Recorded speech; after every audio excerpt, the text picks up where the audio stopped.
Hello and welcome back to Law and Candor, the podcast wholly devoted to pursuing the legal technology revolution.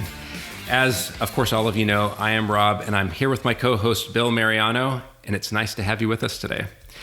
Now, we don't often get the chance to fully nerd out on a specific aspect of eDiscovery, but today is an exception, and we are going deep into the sibling rivalry of our industry, so to speak. Family versus Four Corner Review. And we'll be joined by Pooja Lalwani, Associate Director of Client Services Consulting at Lighthouse, and a good friend of both me and Bill. We're excited to talk to Pooja, who can help us settle this debate about the pros and cons of both of these review approaches. But before we get to that, we must first dive into Sightings of Radical Brilliance. And today, Bill and I just happened to read an article in the Washington Post. It's titled, "AI Gave Val Kilmer His Voice Back, but Critics Worry the Technology Could Be Misused." And as big Val Kilmer fans, of course, we had to take this one up.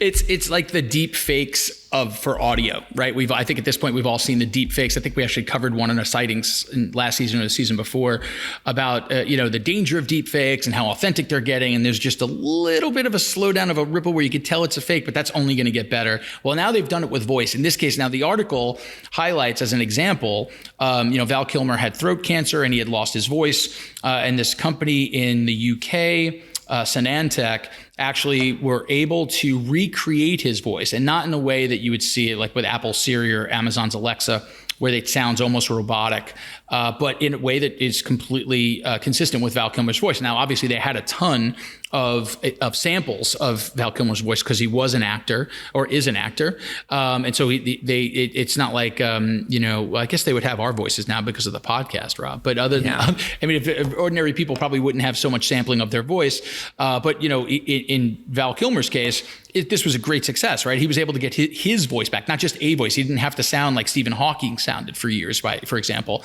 where it sounded very robotic. He could sound like himself, and so that part of this is it's a happy article in that regard. And then the article starts to wonder about how this could be misused. And it's kind of interesting, like when they were recreating Val Kilmer's voice, they actually created 40 different versions of it.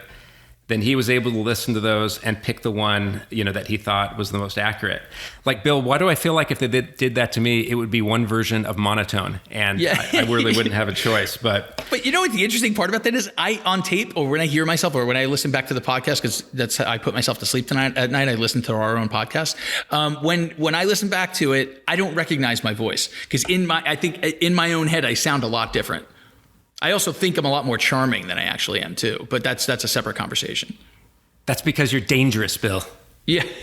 Oh, I was going to say, I want to hear the samples of two of my favorite lines. One, "I don't like you because you're dangerous" from Top Gun, and the other one in the movie Heat, which is maybe my favorite movie of all time outside of the big three with The Godfather, Godfather 2, and maybe Braveheart or Shawshank, but it's right up there. Heat. If you haven't seen it, see it. By the way, Pacino and De Niro. Excellent. Pacino and De Niro on the screen together for the first time in a movie. If you haven't seen it already, I don't even want to talk to you. I don't want to be friends with you anymore.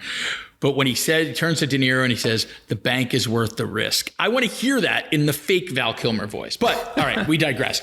Let's talk about how this could be misused, because it's really possible that this could be misused, especially, in the day.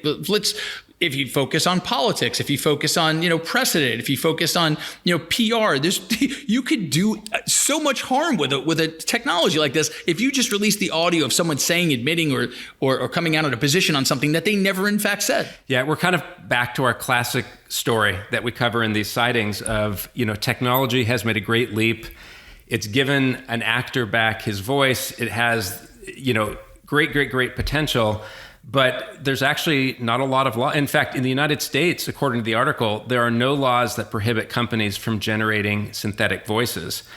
Now, on the other hand, if you try to create a Val Kilmer or a Tom Cruise voice and go out there and try to make money with it, there probably is an issue. And there's a quote from an IP lawyer, basically saying that if you're doing that without their permission, et cetera, it would be a violation. But a lot of gray in that area for sure. So you can't Pixar can't go out and have Tom Cruise be the voice of the goat in their next movie and use the synthetic Tom Cruise voice without ultimately having to pay, probably. Probably, but I mean, even like in, stand-up comedy, you see this, someone that does a really good impression, I do think that there's some gray area here, and yet again, we'll have to see how it all sorts out. Yeah, it's interesting for sure, and I like you said, it always starts out with technology being developed for a good purpose, and then we're worried about somebody out there being the Lex Luthor of that particular technology and changing it over and using it for evil rather than good.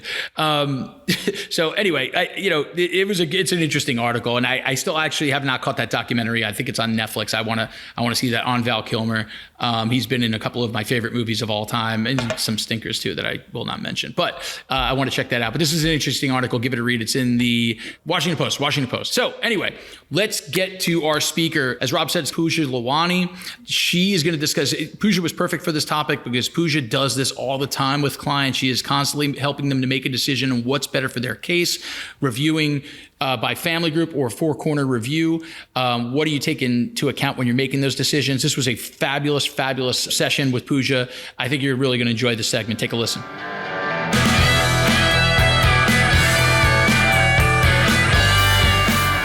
All right, now we get to the guest speaker portion of the program, and we are lucky enough to have one of our favorite people on. Pooja, welcome to the podcast. Thanks for joining us. And I'm going to ask you a question that we started asking last season, maybe it was a season before, because, asking people to give their title is really boring. And, unless it's a really cool title, which none of us have, it's just boring. So what I think we prefer to do is for you to tell us how you ended up in eDiscovery, because no one goes to high school or college being like, well, I'm going to be an eDiscovery professional.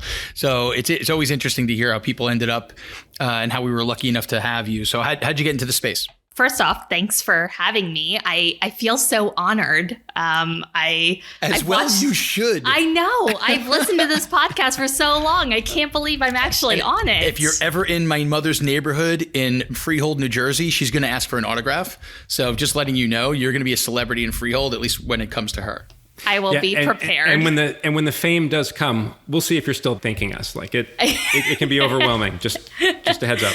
I will be prepared. I promise. But okay, so to your question, I actually was one of those weirdos that sought out eDiscovery. Very few people know that I actually used to work for the IRS long before law school. So IRS, Office of Chief Counsel in DC. And it was long enough ago that I was a paralegal, and I would put red tape on documents and then copy it. And that was how I was redacting documents. Like, that was how they actually redacted documents. And when I was there, they actually lost this massive case. And they actually, for the first time, had to turn over electronic discovery, and everyone freaked out. Like, it was just a massive undertaking for them to actually turn over all of that electronic discovery. And so I worked on that case, which was super cool. And then I went to law school and I kept tabs on eDiscovery, and I came out and I ended up working as a civil litigator in the DC area for a small firm. And I was still really interested in eDiscovery. I ended up basically finding a friend of a friend of a friend who knew a guy that was a project manager at Applied Discovery, and sold myself to him basically, and was like, hey, I'm going to be great at eDiscovery. And even though I know absolutely nothing about it, and became a project manager there. And fast forward many years later, I'm now an associate director at Lighthouse in the consulting department. So I deal with odd workflows and wonky data types and things like that. You're the weirdo who deals with odd workflows and funky data types. Is that officially your title now? Yep, that's my tagline. Awesome. There you go. Great. That's awesome. I love it. So Pooja, Yeah. two households, both alike in dignity. Sorry, that's from Shakespeare, but trying to class up the podcast a little bit.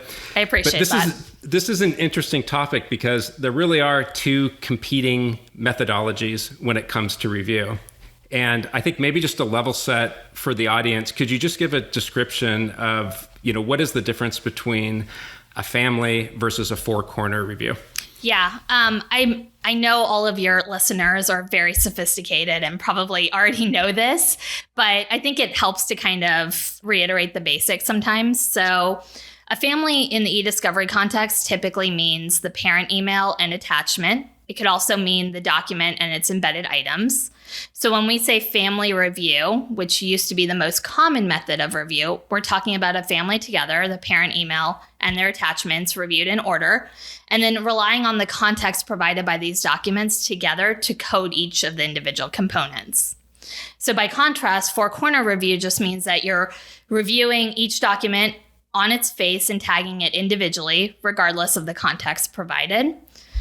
And I think examples help, so I'll probably give a lot today. But one of the best examples is like if you're reviewing an email that simply states "see attached," and I know I send a lot of emails like that because I'm lazy. On its face, the email is just non-responsive. And with the four-corner review, you'd mark it as non-responsive.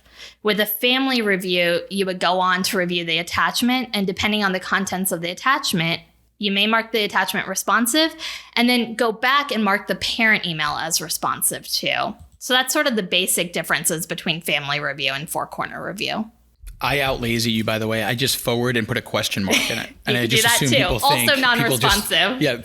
People just assume that I mean, can you tell me what this means?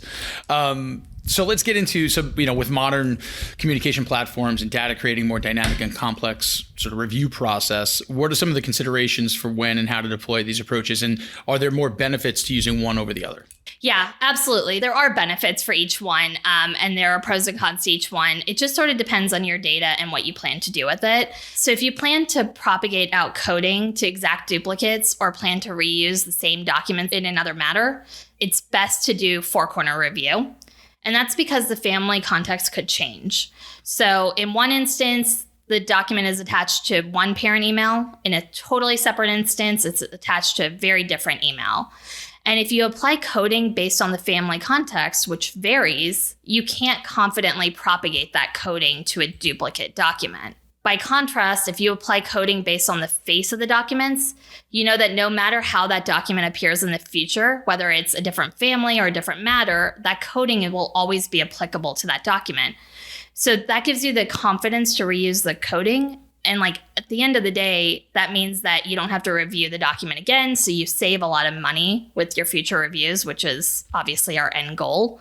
Alternatively, if you know that your data has a lot of privileged documents in it, or it's just like a completely one-off set of data that you're never going to use again, then it may make sense to do a full family coding review.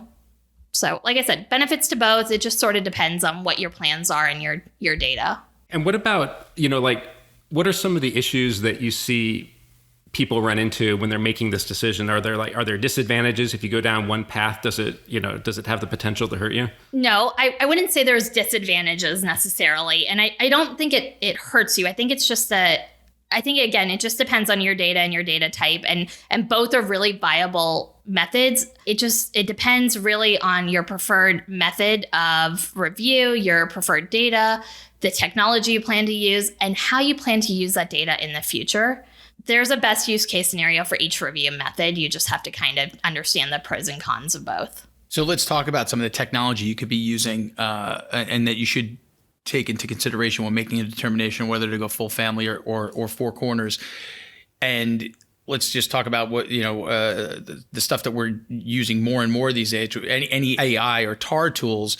If they're going to be utilized, and they're, I think it's becoming fairly standard now, especially when you're dealing with large, complex matters. Is it better to use one of these over the other, and why? Yeah, I agree. I think that AI is becoming fairly standard now, and absolutely 100%. If you're going to use TAR or AI, four-corner review method is the best suited to those sorts of tools. And that's just because of the way that the tools work. So they work best when you code based on the available text that's actually being evaluated by the tools. When you start pulling in other documents into your coding analysis that the tool doesn't realize you're pulling in, you run the risk of confusing the tools. And then the other thing is that the whole purpose of the tools is to really try to categorize your data and group your data by similarities. So when you start pulling in full families, you're just adding more complexity when you're trying to review by category, and then you're pulling in family, and it makes a mess. So the best method really is the four-corner review right there. And Pooja, another big issue that comes up in these reviews is privilege. And for a lot of our clients and what we see, privilege is the most expensive, the most time-consuming element of the review. How do these decisions impact that? Yeah, privilege is one of those things that people worry the most about, no matter what type of review method, no matter what type of review you're doing. And again, like I said before, there are pros and cons to both review methods when it comes to privilege. If you use a four-corner review method for your privilege documents, you can propagate that coding and reuse it across other duplicate documents, knowing with confidence that the coding is applicable, even if the family context is different. So kind of what we were talking about before. And then it also gives you added consistency when you're using a four-corner review across privileged documents. So it's not the nightmare situation where one document's marked privilege and then an exact duplicate is accidentally marked not privilege, and that goes out the door. That's the horrifying situation. And four-corner review method and enabling propagation will allow you to avoid that. The pros of family review is that sometimes privilege is only identified through a review of the full family. So, for example, you could read a document that appears completely not privileged on its face, and then you read the parent email that the document is attached to, and you realize, based on the text in the email, that the attachment is actually created by an attorney, it's only a draft, and thus it's protected by attorney work product privilege. With all of that, my advice is that if you know your data contains a lot of privileged material, it may be worthwhile to review based on the full family context instead of a four-corner review. You just have to realize and recognize that you may not be able to reuse or recycle that coding across other documents. But that being said, like, life is full of compromises, right? So that doesn't mean that you can't use four-corner review with privilege. You absolutely can. The workflow that I recommend is that you do a first-level review based on the four corners. And then prior to production, when you reunite all your families, you employ a second level family-based review to review the mixed priv coding. So that way you get the best of both worlds. Great. Let's talk about the next phase of the ERM productions. What can people expect when using these two approaches? Is there anything that they should consider? That's a good question. I get that a lot. I would say that the review method shouldn't dictate your production. Your production should be set by production rules. And if you want to be really, really savvy at eDiscovery, you should kind of have those production rules across all of your matters and have that consistency enabled already. And so what I mean by that is if you have, let's say, whatever review method you've used, you end up having a non-responsive attachment, you know that you always slip sheet non-responsive attachments at production.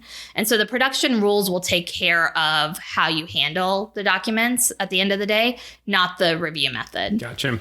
One thing that we try to do, Pooja, is be forward-looking and try to help our listeners know what might be coming in the future. As things get more complex and more difficult, do you see these review methodologies changing? I don't see the review methods changing. I think they're fairly stagnant, and they have been probably since the beginning of eDiscovery. I do see the technology evolving and changing. I mean, I think just in the last few years, we've had a lot of changes, and the AI continues to grow. And like Bill said before, like, we're using it more and more now. It's almost a given that you're going to use it. And if that's the case, like if you're using AI, especially like across your matters and for big data, then four-corner review methods is the best suited for that. And that's probably what we want to use the most. And so I would see more people moving towards a four-corner review rather than a family review, which was what we were doing more in the past. So I don't see the review methods evolving, but I do see us moving more towards four-corner overall. This has been great. And, from as one weirdo to another, thank you for joining us on this today. I know that it's interesting because we talk about technology so much on this pod and we don't get into workflow as much.